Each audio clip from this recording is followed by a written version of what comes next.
Anyway, thanks everybody. And I saw someone whose screen name started GUNE, I think, who was inviting people. So thank you. We want to thank you for that. And so the last thing I think we want to just talk a little bit about, again, this Goliath. Mm-hmm. Who's the? See, I don't see Trump as the Goliath yet, because we're still looking at the Democrats and them having to decide. But I'm a little bit miffed. I don't know what word to describe how I'm feeling after the last debate, and people were so ready to attack Bloomberg. Right. He had his first chance of going on, and we're only speaking. I'm not even gonna try to tell you we're nonpartisan or anything like that. No. But we are talking about how women are represented in this, and we talk about basically some formulas as to how women are perceived in the perception as well as portrayed. And there's a formula that I can't get out of my head. It's just basically, and I challenge everybody to find a headline or a story about a woman and she is not lying, dying, crying, flying off the handle, or naked, or naked. Elizabeth Warren was flying off the handle this week. Rightfully so.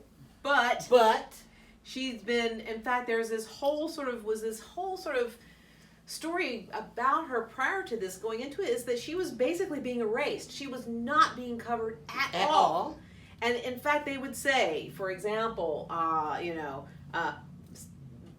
Iowa, Buttigieg was first, Sanders was second, Biden was fourth. Why did we skip third? I mean, like, literally, it was like, why would you skip third?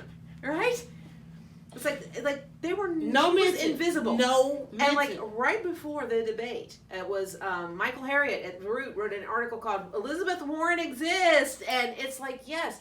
And so, but how has she been in the debates? Right. She's smart. Right. She's well spoken. She's got a plan. She's passionate, but she's not overly, she's run multiple times, just like the men. She's not, she's not attacking in the sense of, she's not, she doesn't look like Bernie Sanders with his hair flying all over and screaming. And Sanders people Bernie bros do not come for me, right? Or do. Whatever. No, you didn't. Whatever. But I'm like, you've got hashtag Ask Angela. You got Biden, who's, he's angry. Warren is like, yes, I'm concerned. In fact, she is the epitome of control and professionation. And this person, I thought she was wilding out. But go ahead. Then, right. They were basically said to her, Liz, light them up. Do or die.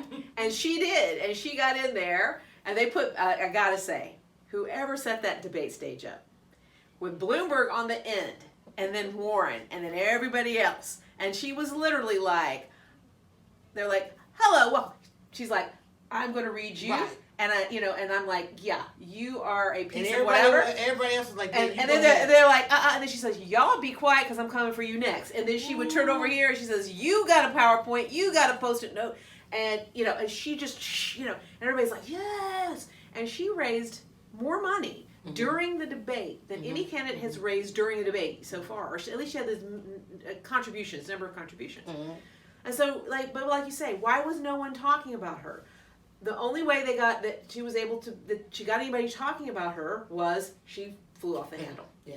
And she did even that. She did in a controlled way. But it was not until she did one of your group, one of your five to get in the headline. And do you ever hear about Amy Klobuchar? Was it Klobuchar? I can't believe I can't say her name. The one thing that comes up about her over and over again is there's the story that she threw a binder at a staffer, and that she was on a plane and she yelled about not having a fork, and she made somebody give her a comb. She made her give her a comb to eat. She ate with a comb.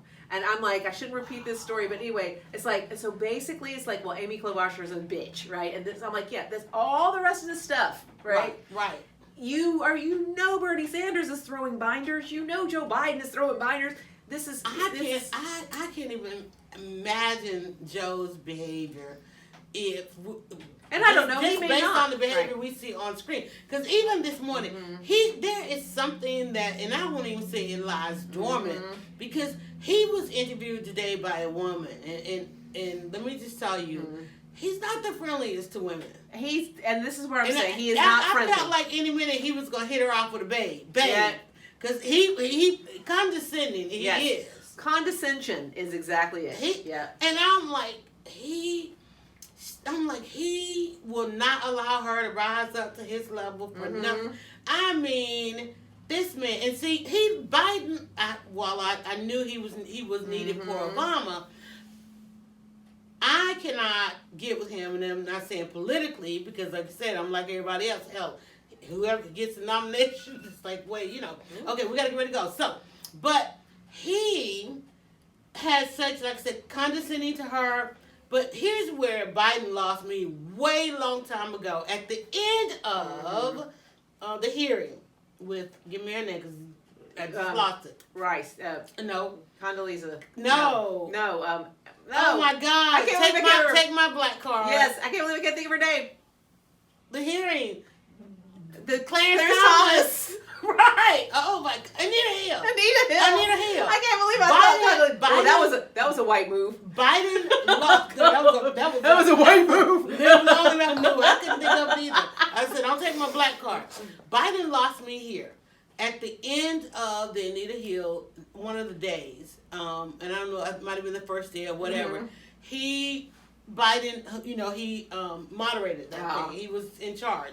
And Anita Hill, at the end of the day, everybody got ready to go, and he said, I just want to thank you for, putting yourself through this. And he goes, who's here with you? And she said, well, my family is outside. They were locked out. They didn't make it in. And when you don't recognize when a black woman is in a room and she didn't have her allies, I got a problem with that. Yeah. I'm like, man, you are in charge of these proceedings, and you see this black woman sitting here, and there's nobody around, nobody else in here look like her, and then you're gonna ask at the end, where's your family? Yeah, it's like this is not, because my peers at least know when I'm in a room with my peers, and I knew then. Not only is there something there with that, but there's something there with women, and that's going to be his issue. If this campaign comes down to you got to depend on the female vote, the black woman vote, it's going to be an issue. And I think this is and we're going to wrap up. There was a lot of things there. There were a couple things that happened just in the last day, which is really focusing on attacking black women who are involved, where Democrats are attacking black women, and it's like. There is still, there's still no respectability to the fact that we rock the boat. Right, and there is still no true respect for that power. Only want to call it up when it's needed. Only want to say what needs to be said to get the vote. And don't even want to hear from us now. I think the reckoning is coming, and I think that we're seeing the reckoning being that black women are like, we're just not going to go along with whatever the party is telling us we got to do. I think they figured it out when Trump got elected. That's exactly it. And I think since Trump... Because it wasn't so much that we voted for Trump as in there... Even though both candidates, if you want to look at Stacey, if you want to look at Hillary, even though both candidates, you say, well, they won the popular vote, it still comes down to, but in what state? Exactly. But in what territory? And so this election is going to come down to whether not if anybody crosses the party line, because I don't think anybody wants to do that. Because one thing you're never going to do is get black women to vote along the lines with races. But it's going to be, it's like, do I vote? Yeah, exactly. Do I feel represented? Do I feel represented? And it's coming down to where, hey, do I stay in America? Because I'm like, hey, I could live abroad for 4 years. And people do that in this country. They're like, oh, so-and-so got elected. Let's head to Mexico, Canada, all these different places. I don't think the people that left with George Bush, I don't know if they come back yet. That's it. So, choice. There's choices. That's it. And that's where we are. And I think sort of our, we talk about our leading women words of wisdom is vote who you want to vote. Vote for who you want to vote for. Right. Right. And I saw this. I was a put Twitter a dog thread. in the fight. It's like and that's not a good thing to say. It said, don't think like a pundit. Think like a person. Right. Right. And who do you want to support? Because the pundit is trying to worry about too many people. Right. And instead of and electability, and there's a black. I'm taking from a black woman on Twitter. So please, if I'll try to find out who. Well, I think I liked it. Go look at my Twitter feed. But I thought she made such an excellent point, which is electability is a myth. Electability is who gets elected. right? Right. And so we have seen twice now in our lifetime presidential candidates who won the popular vote but didn't get the electoral college. We have seen who everyone said Trump was not electable. We've seen two people become president that came out of nowhere. Yeah. Barack Obama came out of nowhere. Yeah. And the whole civil rights movement, or not oligarch, but the old school Democrats lost their mind. You know, there's the infamous day where he had to go over to the Capitol and tell them to pull up their big boy panties or breeches or whatever. I'm here now, even though they were all really about Hillary. And so, and then of course we see Trump. So these old systems, and this is part of what is systems and secrets. Exactly. It's been secret deals. It's been, and this is why you'll see somebody say, "Why in the world are they endorsing this?" So the secret deals are not working. Well, they're not, and they're so not working. and this is it, and you know, it's like we've been seeing these things where these groups, the Wall Street groups or whatever, they get behind. Well, it to a degree because there's some uncertainty. However, this is where we start to change these systems because when the powers that be, when they can't control it anymore, that's when the systems start to crumble. So I think it will be very interesting to see.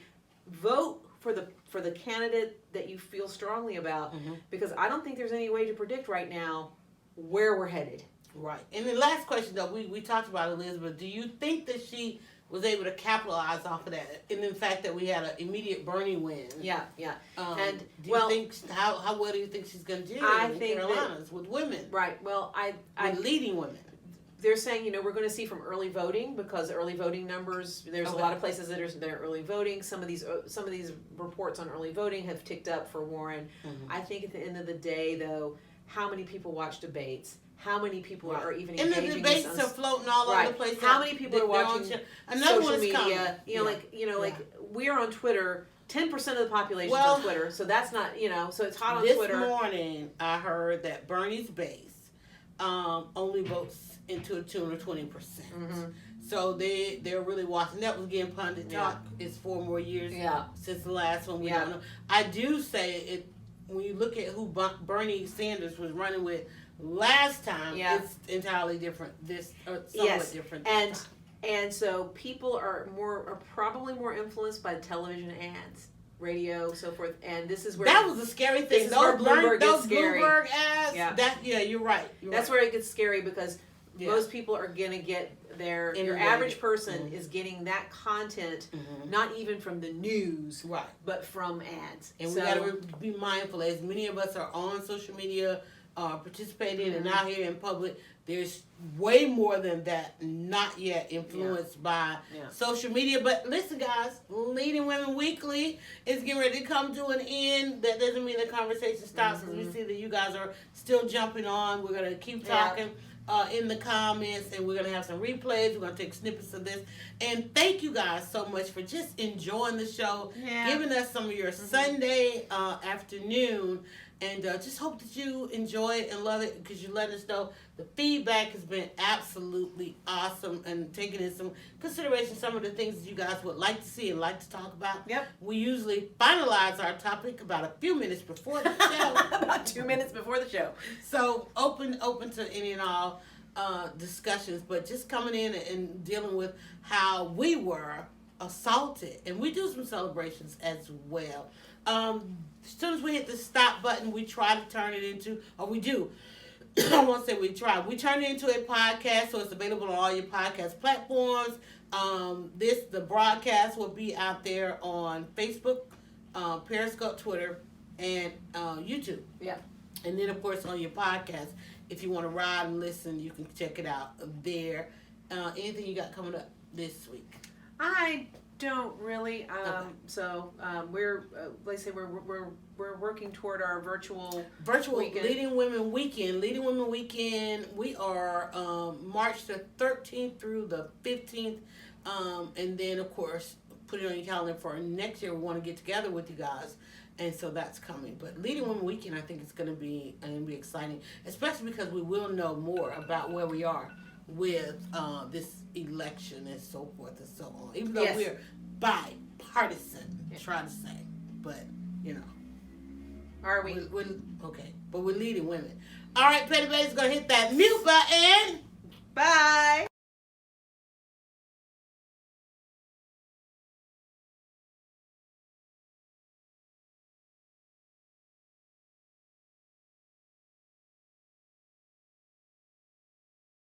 Go now to dryerbuzz.com and follow @dryerbuzz on Twitter, Instagram, and Facebook. It's all about the buzz.